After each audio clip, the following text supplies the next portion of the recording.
Friends, good morning all of you. आज आप लोग refraction of light through a concave spherical refracting surface देखने वाले हैं। यानी कनकेव स्फेरिकल रिफ्रैक्टिंग सरफेस का मतलब क्या होता है? यानी यदि एक ऐसा सतह जो स्फेरिकल हो और स्फेरिकल में जो कनकेव साइड है उसके तरफ रियरड मीडियम है और कन्वेक्स साइड में डेंसर मीडियम है। और वैसे क्वेश्चंस को यदि वैसे टॉपिक से रिलेटेड यदि कोई क्वेश्चंस आ रहा है आपके पास, यदि कोई न्यूमेरिकल आ रहा है और उसको सोल्व करना हो, आपको उसको सॉल्यूशन करना हो, उसका हल निकालना हो, उसको न्यूमेरिकल सोल्व करना हो, उसके लिए आप कौन सा फार्मूला अप्लाई करोगे? आज के क्लास में हम लोग यही चीज़ देखने वाले हैं कि कौन सा फार्मूला आप लोग उसको सोल्व करने के लिए अप्लाई करोगे। तो वह आप लोग समय ना वेस्ट करते हुए देखिए, टॉपिक देखिए, कंसेप्ट देखिए, बहुत अच्छा कंसेप्ट है और बहुत इंपॉर्टेंट कंसेप्ट है। और इसके पहले वाले वीडियो और अभी वीडियो वाला मतलब जो ना अभी का जो वीडियो बन रहा है, ये दोनों को कंपेयर करके एक फार्मूला हम ड्राइव करेंगे जिसका नाम है लेंस मेकर फार्मूला। यानी किसी लेंस को कैसे बनाया जाता है, लेंस बनाने का मेन पर्पस क्या होता है, उसके लिए कैसे हम लोग यूज करते हैं, ये सभी चीज़ें आज के क्लास में हम लोग देखने वाले हैं। तो अभी हम लोग देखने वाले हैं refraction of light through a concave spherical refracting surface. Refraction of light through a concave spherical refracting surface. तो देखिए वो रिफ्रैक्शन ऑफ लाइट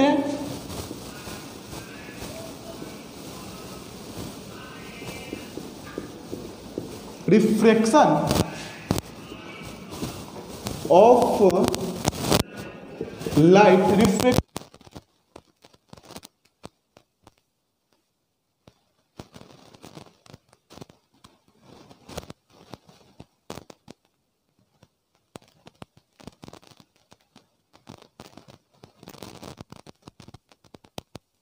स्फेरिकल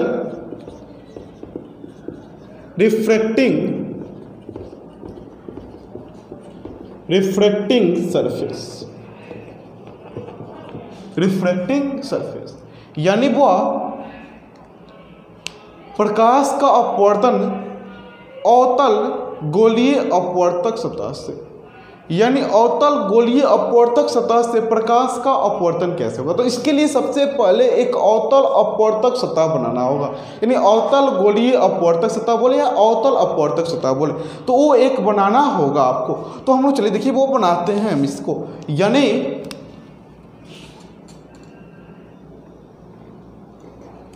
वह एक स्फेरिकल सरफेस हम बनाए, यानी एक गोलीय सतह बनाए। ये अवतल गोलीय सतह कब होगा? जब इसके अवतल सतह की ओर रियरड मीडियम हो और उत्तल सतह की ओर डेंसर मीडियम हो। तो यानी ये आप लोग देख रहे हो कि ये जो अवतल सतह है इस तरह रियरड मीडियम होगा, यानी विरल माध्यम होगा, और इधर डेंसर मीडियम होगा, डेट मीन्स सघन माध्यम होगा। तो वह हम इधर सघन माध्यम बना रहे हैं। देखिए वह मैंने बनाया। अब ये सघन माध्यम होने से आप देख पा रहे होंगे इसमें बहुत सारे छोटे छोटे बिंदु भी हम दे देते हैं, जो ये चीज़ दिखा रहा है कि ये जो सरफेस है इस बिसाइड इसके बगल में डेंसर मीडियम है, यानी डेंसर मीडियम, यानी यहाँ डेंसर मीडियम है। अब मैं वो बताया था आप लोगों को कि ये जो अवतल गोलीय अपवर्तक सतह है इसके सेंटर को पोल कहा जाएगा। इसके सेंटर को क्या कहा जाएगा? वह पोल कहा जाएगा, यानी पोल। ये क्या है? वह पोल। और इस पोल से एक स्ट्रेट लाइन पास होगी, इस पोल से एक स्ट्रेट लाइन पास होती है, जिसे इस पोल से एक स्ट्रेट लाइन पास होती है जिससे प्रिंसिपल एक्सिस कहा जाता है। यानी इससे आप एक स्ट्रेट लाइन पास किए जो कि एक प्रिंसिपल एक्सिस है। क्या है वह? प्रिंसिपल एक्सिस है। इधर आपको ए एफ हो गया और ए सी हो गया। अब हम लोगों को कहीं पर भी इधर ऑब्जेक्ट को रखेंगे और इससे एक रिलेशन प्राप्त करेंगे, इससे एक मतलब संबंध प्राप्त करेंगे object distance, image distance, radius of curvature के बीच में, जिससे हम लोग यू भी एफ या आर किसी भी मेथड से फाइंड कर सकते हैं। यदि यू भी दिया हो तो आर फाइंड करना हो या एफ फाइंड करना हो, या एफ या आर या यू दिया हो तो भी फाइंड करना हो, तो इसके लिए हम लोगों को ये सब चीज़ें को जरूरत पड़ेगी। तो वो देखिए यहाँ पे आप लोग देख पा रहे हैं कि ये ऑब्जेक्ट इधर ही हम लोग यहीं पे ऑब्जेक्ट रखेंगे। हाँ, तो वो देखिए यहाँ पे अब हम एक बॉडीज को रखेंगे। एफ की कोई आवश्यकता नहीं है, एफ यदि नहीं भी रखते तो कोई बात नहीं है, इसके बीच में एफ होगा। मान लीजिए यहीं पे एक बॉडीज हम रखे ओ नाम की एक ऑब्जेक्ट रखे, पॉइंट ऑब्जेक्ट, इससे इमेज को फॉर्म करना है। तो वो इससे लाइट का ऐसे जाएगा, है ना वो, यानी रेयरर मीडियम से डेंसर मीडियम में जाने वाला है। तो इससे हम लोग एक नॉर्मल ड्रॉ करेंगे। सेंटर ऑफ कर्वेचर से स्फेरिकल सरफेस पे ड्रॉ किया गया लाइन हमेशा नॉर्मल का काम करता है, सरफेस पे एकदम नॉर्मल होगा। कोई भी सरफेस हो, यदि सर्कुलर सिस्टम है, इस सर्कुलर सिस्टम में सेंटर से सर्कल के सरकमफ्रेंस पे ड्रॉ किया गया लाइन हमेशा परपेंडिकुलर होता है। ये जो है ना हमेशा परपेंडिकुलर होंगे, लंबवत होगा। तो ये लंबवत होंगे और ये डायरेक्ट ऐसे अपना पास कर जाएगा, यानी ये आगे की ओर बढ़ जाएगा। एकदम स्ट्रेट बनाना होगा, आप लोग स्केल रख के बनाओगे बाबू। हाँ, वो देखिए यहाँ पे अब ये रेयर मीडियम से डेंसर मीडियम में जा रहा है। याद कीजिए, यदि कोई बॉडीज, यदि कोई लाइट रेज रेयर मीडियम से डेंसर मीडियम में जाती है तो नॉर्मल से किधर जाती है, यानी नॉर्मल की ओर झुक जाती है या नॉर्मल से दूर भागती है। तो when light rays passes through the rare medium to denser medium, यानी जब प्रकाश किरण विरल माध्यम सघन माध्यम में जाती है तो वह अभिलंब की ओर झुक जाती है। अभिलंब की ओर झुकने का मतलब हो गया कि जिसे लाइट रेज को ऐसे चल जाना चाहिए था सीधे, इस लाइट रेज को ऐसे चल जाना चाहिए था सीधे, बट ये लाइट रेज जो है ना विरल माध्यम सघन माध्यम में जा रही है तो विलंब की ओर झुक जाएगी, कि विलंब से दूर भाग जाएगी। वह जब भी प्रकाश किरण विरल माध्यम सघन माध्यम में जाती है तो विलंब से दूर भागती है। यानी ये लाइट रेज को ऐसे जाना चाहिए, बट ये ऐसे ना जा करके ये लाइट रेज को ऐसे चल जाना चाहिए था, ऐसे, बट ये ऐसे ना जा करके थोड़ा सा अपने डायरेक्शन में ही झुक जाएगी तो ये लाइट रेज ऐसे चली जाएगी, ऐसे। तो वह इससे हम लोग इधर देख रहे नहीं कर पाएगा तो हम बैक की तरफ लेकर के आएंगे, यानी इस बॉडीज का जो इमेज बना वह यहीं पर इस पॉइंट ऑब्जेक्ट का इमेज आई बन गया। ठीक है, वो इस पॉइंट ऑब्जेक्ट का इमेज क्या बन गया, आई बन गया। अब देखिए वो यहाँ पे ए हम लोग मान लेते हैं ए अल्फा, ए बीटा है और ए गामा है। ठीक है बुआ, यानी अब इंसिडेंट रे और नॉर्मल के बीच में जो एंगल बनती है उसको एंगल ऑफ इंसिडेंस कहा जाता है, और रिफ्लेक्टेड रे और नॉर्मल के बीच में जो एंगल बनती है, रिफ्लेक्टेड रे और एंगल के बीच मतलब जो ना नॉर्मल के बीच में जो एंगल बनती है उसको angle of refraction, that means R कहा जाता है। आप लोग देख रहे हैं। तो सबसे पहले हम लोग ये चीज़ देखेंगे कि क्या क्या चीज़ दिया हुआ है। जो चीज़ दिया हुआ है उसको पहले हम लोग लिखेंगे गिवन दिया हुआ है। क्या क्या दिया हुआ, ओ पॉइंट ऑब्जेक्ट है, ओ पॉइंट ऑब्जेक्ट है, आई पॉइंट इमेज है, सी सेंटर ऑफ कर्वेचर है,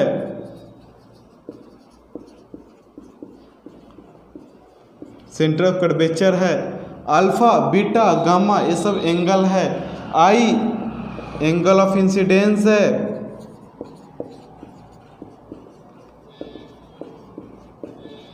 आर एंगल ऑफ रिफ्लेक्शन है,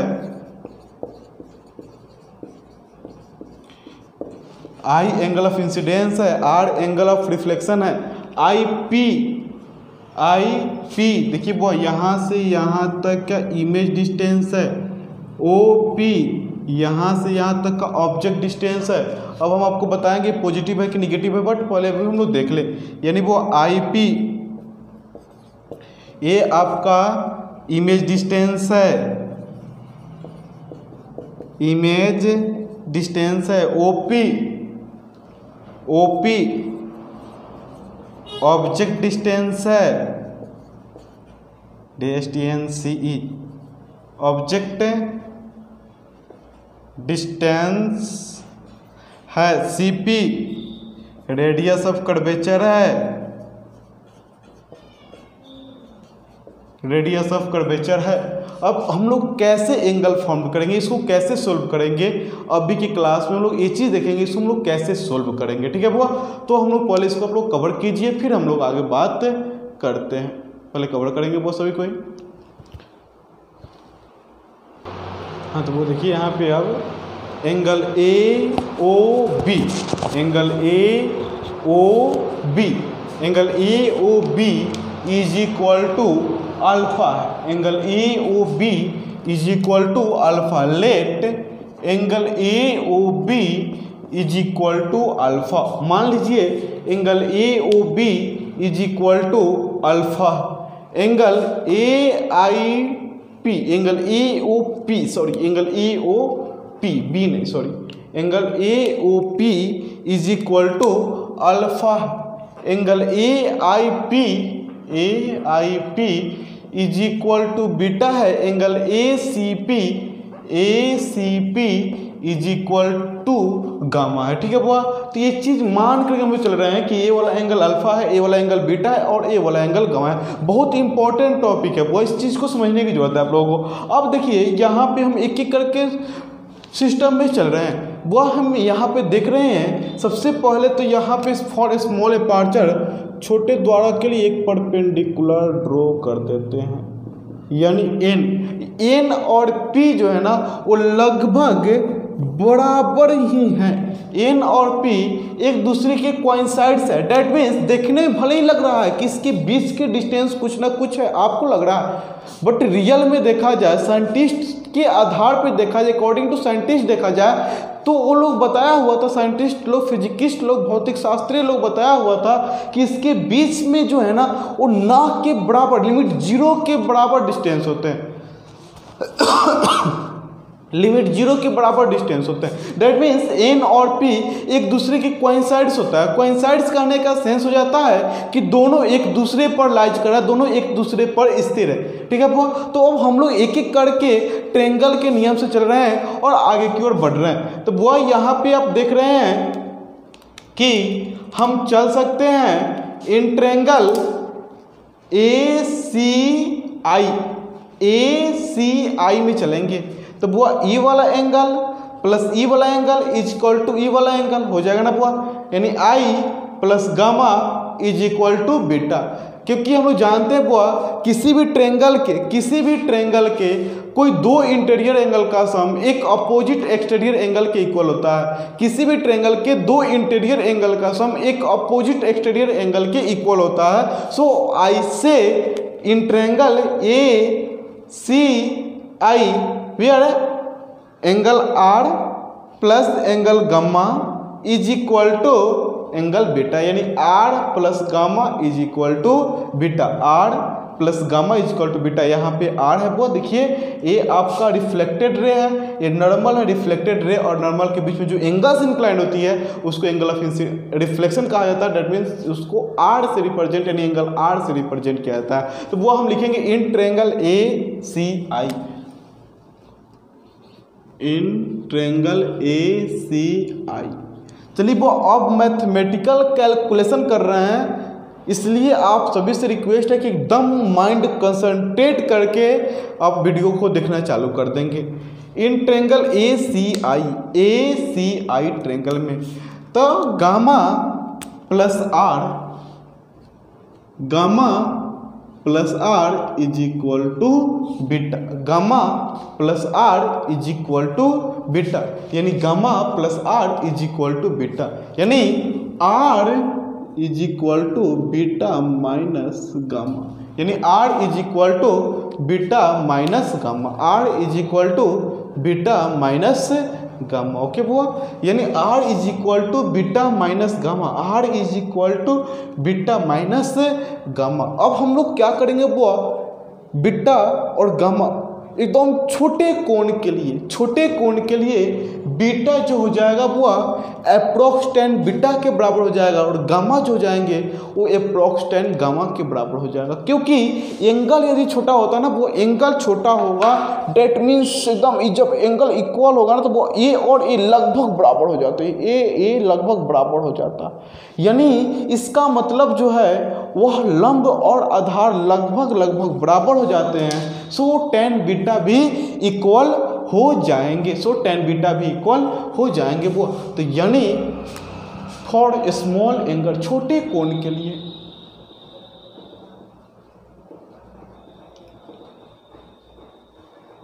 फॉर स्मॉल एंगल, छोटे कोण के लिए बीटा लगभग 10 बीटा के इक्वल हो जाएगा और गामा लगभग 10 गामा के इक्वल हो जाएंगे। तो वो हम लोग 10 बीटा और 10 गामा निकालने चलते हैं। 10 बीटा इज इक्वल टू क्या होगा वो देखिए ध्यान से, आपको समझने वाली बातें आ गई है। 10 बीटा इज इक्वल टू होगा क्या, तो बहुत देखने वाली बातें अब आ चुकी है, इसको माइंड कंसंट्रेट करके देखने की आवश्यकता है। 10 बीटा यही है एंगल बीटा का, यानी 10 beta is equal to formula क्या होता है, वो लंब बटा आधार, यानी an बटा ni। 10 beta is equal to क्या हो जाएगा आपको, an बटा ni, an बटा ni। अब वो n जो है ना लगभग p के बराबर है, सो an बटा PI लिख सकते हो, an बटा PI लिख सकते हो। वो क्या हुआ, 10 बीटा हुआ। ठीक उसी प्रकार बुआ आप 10 गामा निकालोगे, 10 gamma here is gamma angle, यानी 10 गामा इज इक्वल टू लंब बटा आधार, यानी बुआ 10 गामा इज इक्वल टू लंब बटा आधार कहने का मतलब हो गया बुआ लंब तो an है और आधार क्या है बुआ cn है, आधार cn है, जो कि लगभग an बटा cp के इक्वल है। तो 10 बीटा और 10 गामा निकल गया। अब वो यहाँ पे इसको यदि हम लोग फर्स्ट इक्वेशन मान लेते हैं, नहीं भी मानते तभी भी कोई बात नहीं है।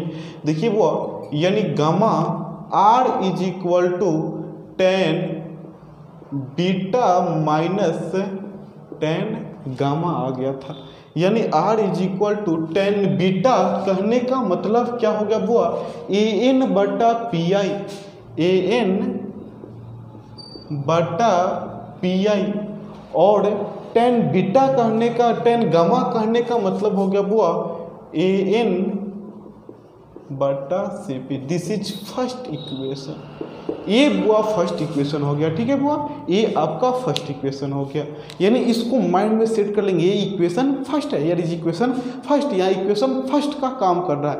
अब हम लोग देखेंगे बुआ आई कैसे निकालेंगे, उस बाद रिफ्रैक्टिव इंडेक्स का फॉर्मूला लगा करके इसका फॉर्मूला डिराइव कर लेंगे। तो वो देखिए हम आई कैसे निकालेंगे, चलिए वो थोड़ा सा हम बोर्ड साफ करते हैं। हाँ तो वो रेस्ट किए, अब हम लोगों को फर्स्ट इक्वेशन प्राप्त हो गया, आर प्राप्त हो गया, आई प्राप्त करना है। तो वो आई हियर इज एंगल आई, यहाँ एंगल आई है। देखिए वो ये जो एंगल्स आपका है, ये वाला एंगल्स है वह आई का काम कर रहा है, किसका काम कर रहा है बाबा जी, आई का। और एक गामा इन ट्रेंगल ACO, यदि हम ट्रेंगल ACO में चलते हैं, इन ट्रेंगल ACO ट्रेंगल में चलेंगे बुआ, तो I plus gamma is equal to alpha, I plus gamma is equal to alpha, I plus gamma is equal to alpha, यानी वो ये ट्रेंगल्स फॉर्म कर, ये triangles interior angle plus interior angle equal to opposite exterior angle. Okay, तो वो हम लोग बात करते हैं I plus gamma is equal to alpha. Here I can write I is equal to alpha minus gamma, here I can write alpha minus gamma. यहाँ हम लिख सकते हैं I is equal to alpha minus gamma. So for small angle tan alpha is equal to alpha and tan gamma is equal to gamma. यानी कि छोटे कोण के लिए, स्मॉल एंगल के लिए अल्फा के प्लेसेस पे tan अल्फा और गामा के प्लेसेस पे tan गामा लिख सकते हैं। यानी वो फॉर स्मॉल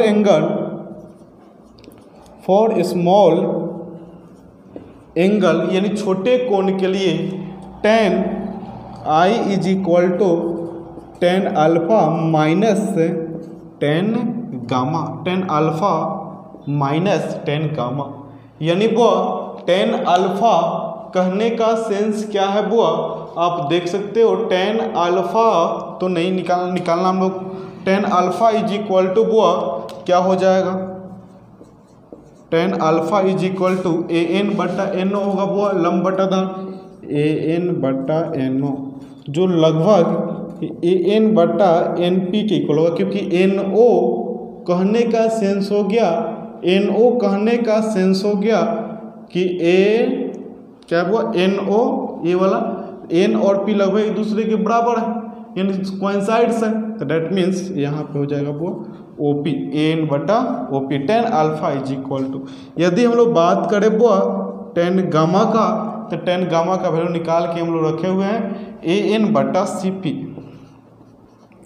an बटा CP। So I is equal to, so I is equal to tan alpha that means an बटा OP, an बटा OP minus tan gamma an बटा CP,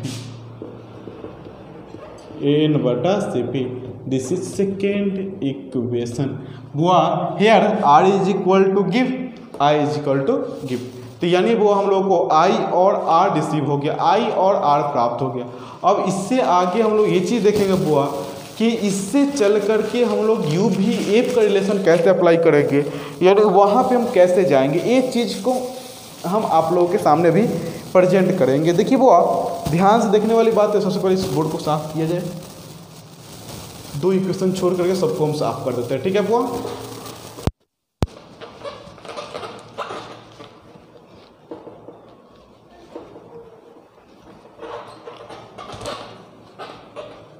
definition of refractive index, definition of refractive index,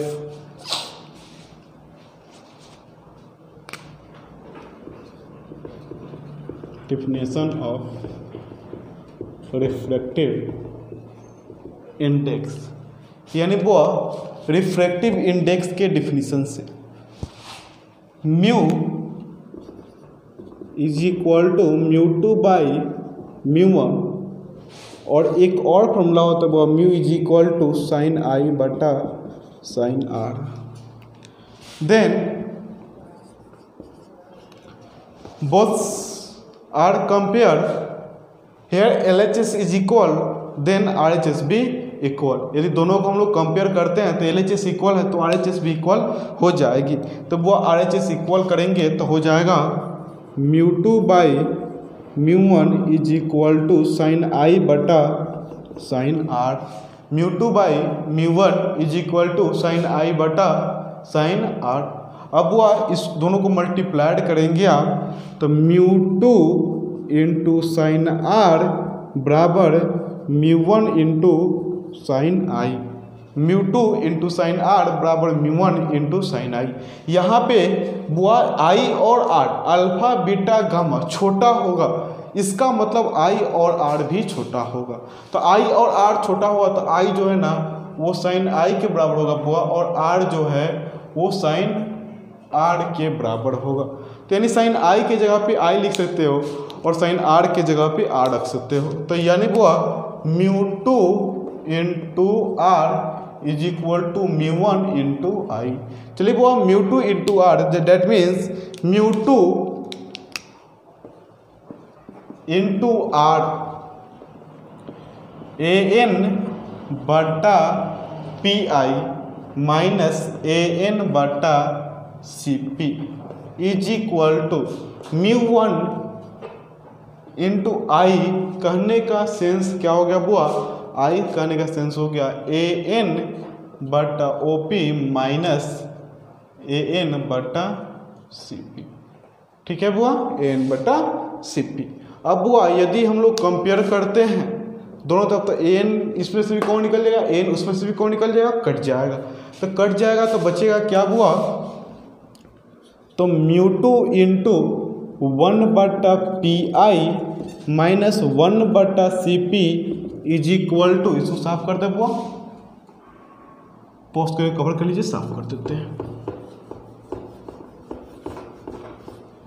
तो μ1 into 1/pi कहने का मतलब क्या हो गया बुआ, तो 1/pi का μ1 इंटू 1/op अब माइनस 1/cp। अब वो चलिए वैल्यू रखते हैं। pi कहने का सेंस क्या हो गया, pi जो था अभी हम गिवन में लिखवाए हुए थे बुआ, pi जो है वो इमेज डिस्टेंस है। pi क्या था बुआ, इमेज डिस्टेंस था। तो यानी इमेज डिस्टेंस कहने का मतलब क्या हो गया, वो प्लस में होगा कि माइनस में होगा। तो इमेज डिस्टेंस जिस डायरेक्शन में इंसिडेंट रहता उसके अपोजिट डायरेक्शन में हम इमेज डिस्टेंस मेजर कर रहे थे।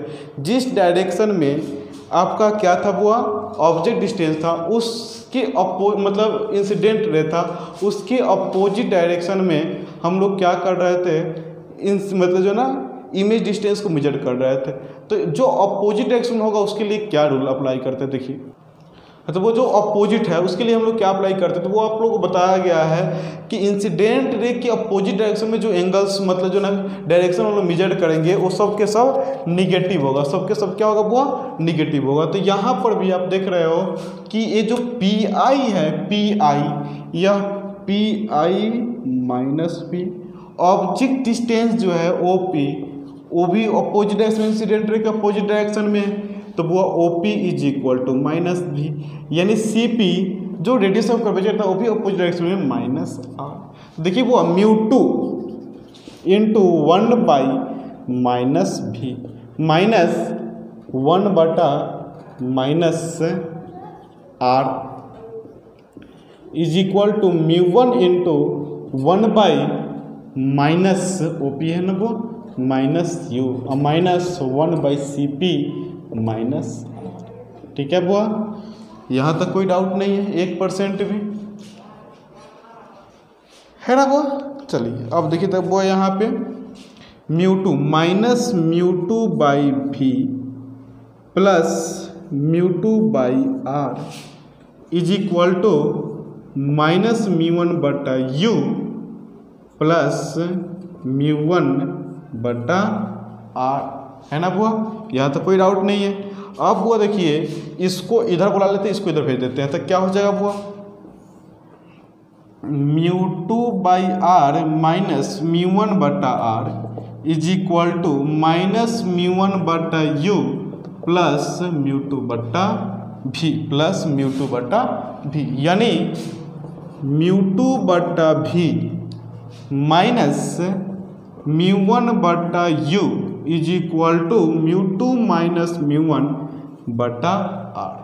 यही वो फॉर्मूला हो गया, यह इक्वेशन हो गया। It is equation of concave spherical refracting surface. It is equation of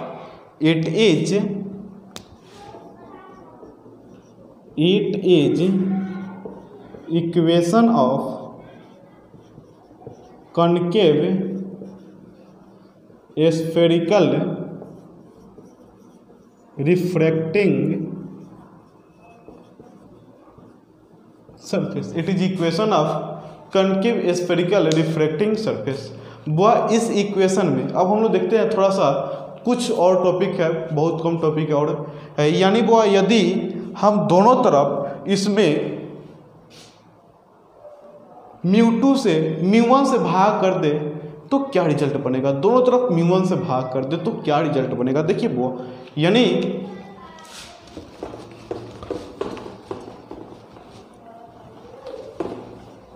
दोनों तरफ μ1 से भाग कर देते हैं, देखिए वो तो क्या हो जाएगा μ2/μ1 minus μ1/μ1 upon v upon U is equal to mu two बटा mu one minus mu one बटा म्यू वन बाई आर, है ना वो।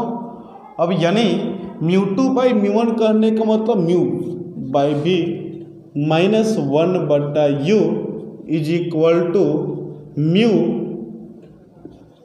माइनस वन बटा आर। यदि म्यू टू म्यू वन ना दिया हो, खाली म्यू की भी चर्चा हो, उससे भी हम भी यू और आर में रिलेशन दिखा सकते हैं, भी यू आर में रिलेशन बता सकते हैं, ठीक है वो। तो हम लोग यहाँ अभी देखें कि कनकेव स्फेरिकल रिफ्रैक्टिंग सरफेस से लाइट का रिफ्रैक्शन कैसे होता है और उसमें हम लोग कैसे ऑब्जेक्ट डिस्टेंस, इमेज डिस्टेंस और रेडियस ऑफ कर्वेचर में रिलेशन दिखाते हैं with the respect of refractive index mu के रिप्रेजेंटेशन के बेस पे, म्यू के रिप्रेजेंटेशन के आधार पे हम लोग उसको कैसे सोल्व करते हैं, ठीक है वो। तो हम लोग फिर आगे मिलते हैं।